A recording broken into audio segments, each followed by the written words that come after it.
Hi everybody, welcome to the Gagnon Atelier. I'm your old pal Tim Gagnon, and today we are going to continue our discussion on the heart of God through the eyes of an artist. You can check out our previous discussion, You Are God's Masterpiece, here and in the link below. Have you ever thought about the cost of a masterpiece? Not the price tag, but the blood, sweat, and tears it took to create it. What price did the artist pay to create it? I want you to imagine that you are sharing limited space on a plank of wood with a trowel, a bucket of plaster, your lunchbox, paint, and brushes. Now imagine that you are 60 feet in the air. If that isn't terrifying enough, imagine yourself on this plank of wood, leaning your head back while plastering and painting the ceiling above you. No safety harness, no net. Oh yes, and let's not forget that you are primarily doing this all by candlelight. To top it all off, your employer is an egomaniacal despot who makes you work in a high-stakes position that you have hardly any experience in, and he doesn't pay you on time. Welcome to the life of Michelangelo. Michelangelo was a sculptor, probably the best sculptor ever. His dream was to build the grandest and most ambitious tomb ever conceived for Pope Julius II. Even though the tomb's construction was authorized and work had begun, the Pope inexplicably changed his mind for another idea. Pope Julius wanted a ceiling fresco, and he wanted Michelangelo to paint it. Now, Michelangelo's first apprenticeship was under a fresco painter, but then he switched to train as a sculptor. He hadn't worked on a fresco since he was a child, and even then all he really did was watch. He tried to explain to Julius that he was a sculptor, but back in those days, you didn't tell the Pope, especially one nicknamed the Mad Pope, words like no. Michelangelo needed to relearn how to fresco, and he needed to relearn fast. Initially, he had a bigger problem. How do I get up there? In an attempt to help, the Pope tasked his personal architect, Donato Bramante, to build a scaffolding.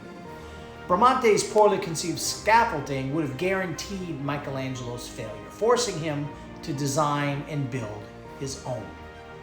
As it turns out, Donato Bramante was the nefarious cause of our hero's recent troubles. Intimidated and jealous of Michelangelo's genius and success, Bramante convinced Pope Julius that building his own tomb would bring him bad luck. He then advised him to have Michelangelo create the ceiling fresco instead, hoping that the sculptor could not master the art of fresco, fail miserably, and leave Rome with a destroyed reputation.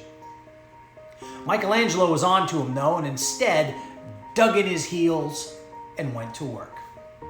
Now, changing careers is hard enough, but on-the-job training while already working on a project that career veterans would be intimidated by, that's something else entirely. Thankfully, Michelangelo wasn't your average man. He brought in industry experts, master fresco artists to assist him. For the uninitiated, there are two types of fresco art, buon fresco and fresco secco. Of the two, buon fresco is the more durable and lasting, but more difficult to master. Paint is applied to wet plaster, and the paint and the plaster, the two dry together as the pigment and the plaster interlock permanently. If the mixture is even slightly off, the plaster stays wet too long, mold forms. The work must also be done quickly because once the plaster dries, that's it.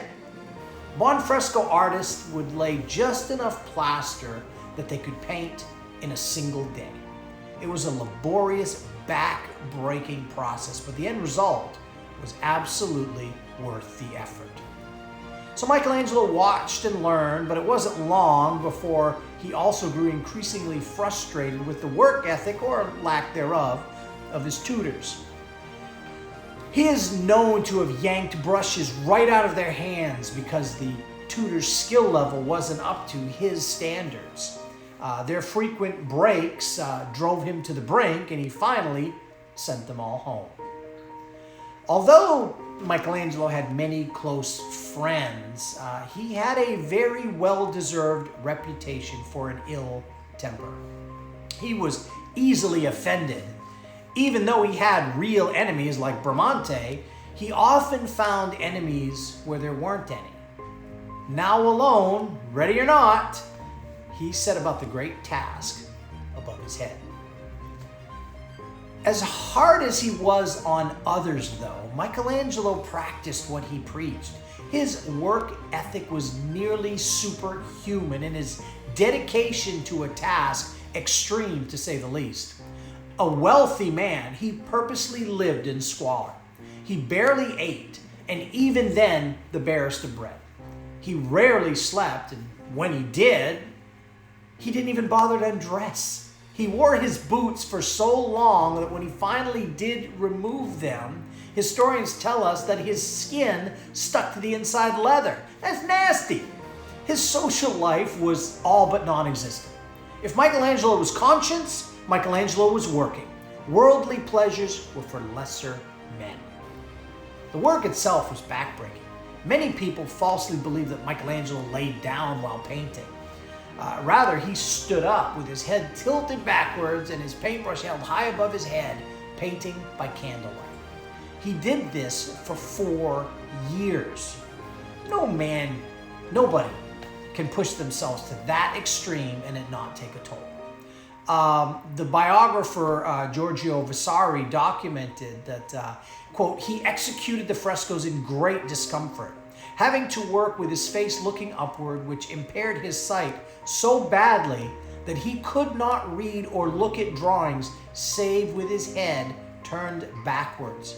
And this lasted for several months afterward.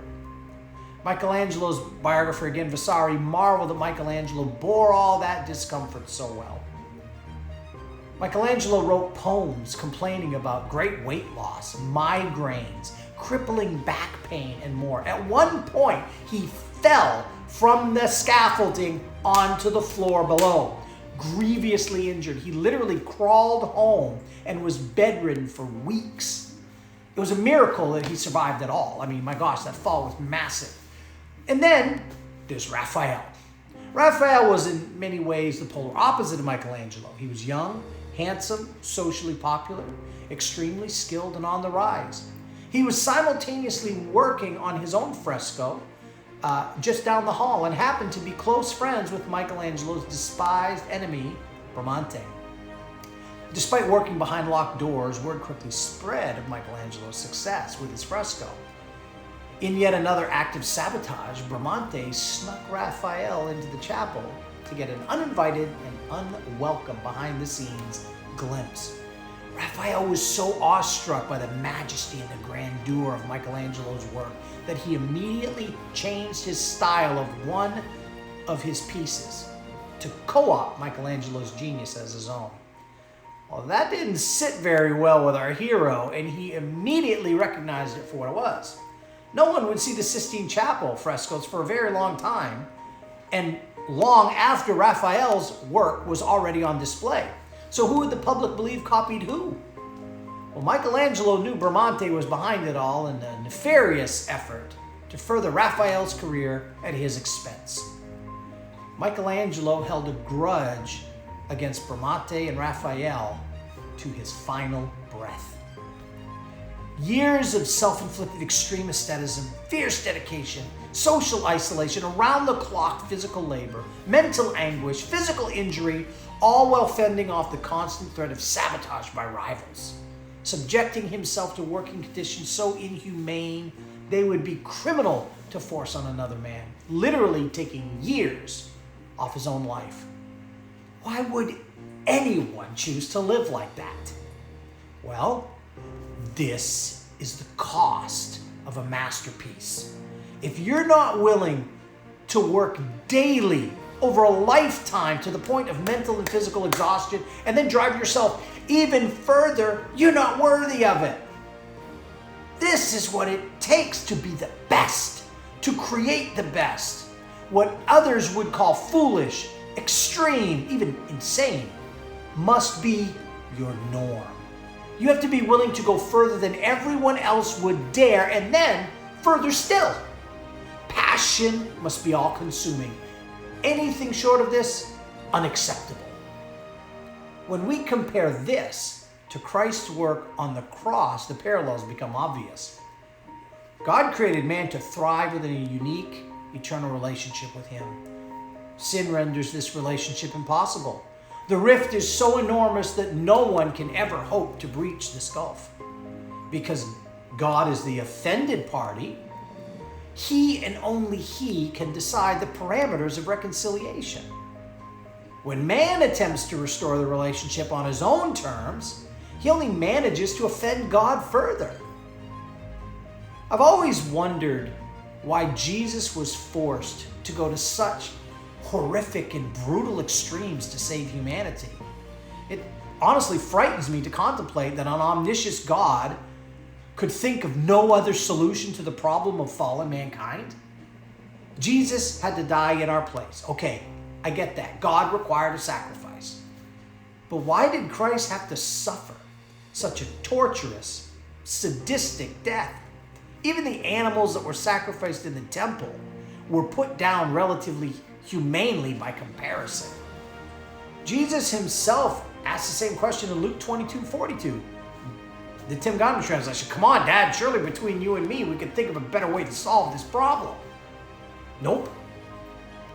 For as intelligent as God is, the damage caused by the fall was so great, the problem so vast, that there was only a single solution. God's holiness is so great, His justice so perfect, that reconciliation could only be found by an equally holy act of perfect love. Nothing short of the Creator Himself would be equal to this task, and it would cost Him everything. The solution? Become a man and die in the single most horrific way ever conceived. All for you, all for me. He put Him through all of that for you. 33 years walking as a man upon this fallen earth with a corrupted, broken society. Imagine what that must have been like for Him, exchanging the glory of divinity in heaven for this fallen earth and the frailty of a human form. Forced to endure the constant threat of enemies sabotaging His gospel, disbelief, betrayal, shame, anguish, isolation, rejection, brutal agony, and finally death. Like a cosmic Michelangelo, God willingly endured it all to eventually unveil His greatest masterpiece, you. Well, my dear friend, that is our discussion for today. If you enjoyed this chat, be sure to like and subscribe to our channel and hit that shiny notification bell for me. And remember, God loves you, and so does your old pal Tim. We'll chat with you next time.